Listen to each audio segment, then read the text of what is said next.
Welcome to This Explainer. Okay, today we're tackling something that is literally make or break for any business, and that is the incredibly high stakes, often nerve-wracking process of employee selection. Because let's be real, getting this right, it's not just about filling an empty desk, it's about protecting the very DNA of a company, and a single mistake here can absolutely cost an organization millions. I mean, think back to your own experiences as a candidate for a second, right? You spend hours tweaking a resume, you send it off, you wait, you take some random test, do a stressful interview, and then you wait some more. Have you ever actually wondered why companies build these intense selection gauntlets? Why not just hire the first person who looks decent on paper? Well, it's because finding that perfect match is a complex science. Organizations are constantly trying to figure out how to peek behind that highly polished resume to see a candidate's true potential. And the stakes here are just astronomical. A bad hire isn't just a minor inconvenience. It's honestly like a contagion. It leads to plummeting team morale, drained training budgets, and genuine financial hemorrhage. But on the flip side, finding the right hire acts as this massive multiplier for productivity and innovation. So selection isn't just about filling a vacancy, it's really about protecting and elevating the entire ecosystem of the company. Now, to truly master how this works, we've got to untangle two words people use interchangeably all the time: recruitment and selection. Strategically speaking, they are polar opposites. Think of it like this: recruitment is your flashy marketing campaign, while selection is your strict security checkpoint. Here's the core difference laid out. Recruitment is what HR calls a positive process. You're casting this huge net, trying to attract talent. You want as many good people in the mix as humanly possible. But selection is ruthless. It's a comparative, eliminative process.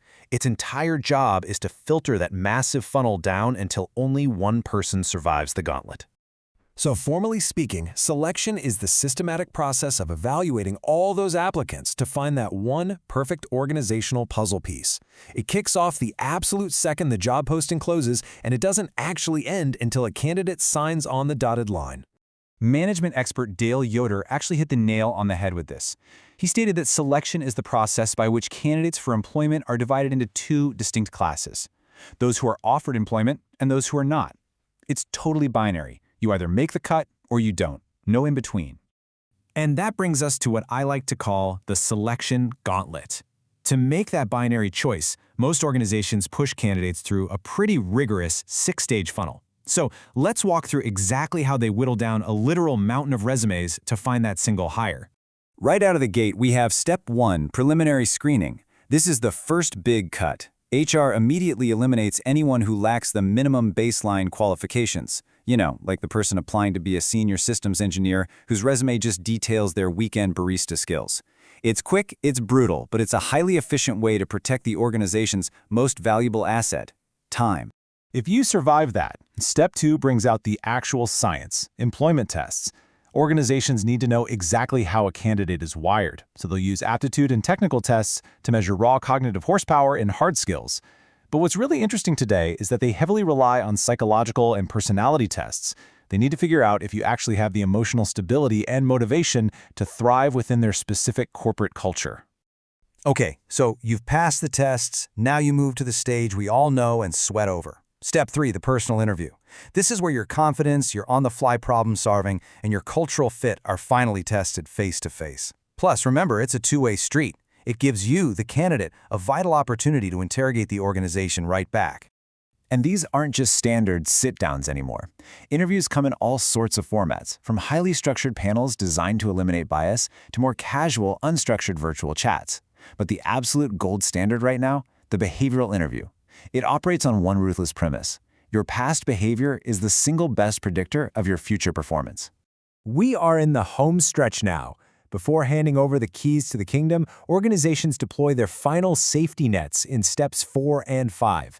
This is the nitty-gritty stuff: rigorous background checks, verifying your college degrees, and, depending on the industry you're in, ensuring medical and physical fitness just to mitigate any future liability. And boom, the finish line. Step 6, final selection. After evaluating the tests, agonizing over the interviews, and clearing the background checks, the organization chooses their person and issues a formal job offer. This locks in the position, the salary, the benefits, the whole shebang.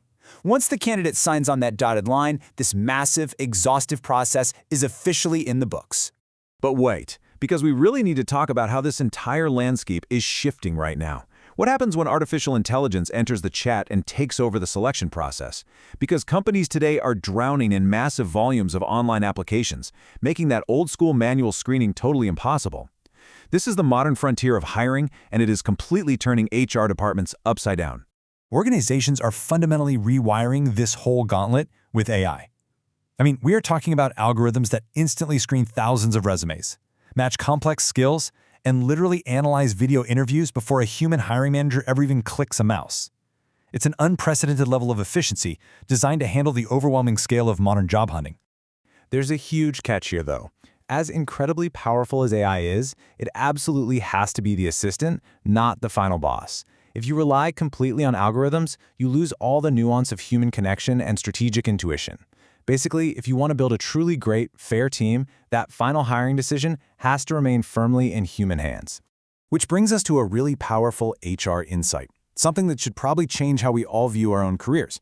Companies today are shifting their focus. They are increasingly hiring candidates based on core competencies and learning ability, rather than just strict academic qualifications. Why? Because our industries are changing so fast. The ability to learn, to adapt, and to solve new problems is way more valuable than whatever static technical knowledge you happen to have today. The tech is going to change. Your ability to adapt absolutely shouldn't. So, that leaves us with a pretty provocative question to chew on.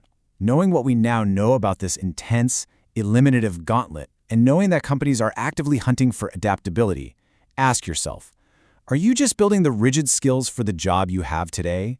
Or are you actively cultivating the dynamic learning ability required for the job of tomorrow? It's a crucial distinction, and understanding it might just be your secret weapon in surviving your next selection process.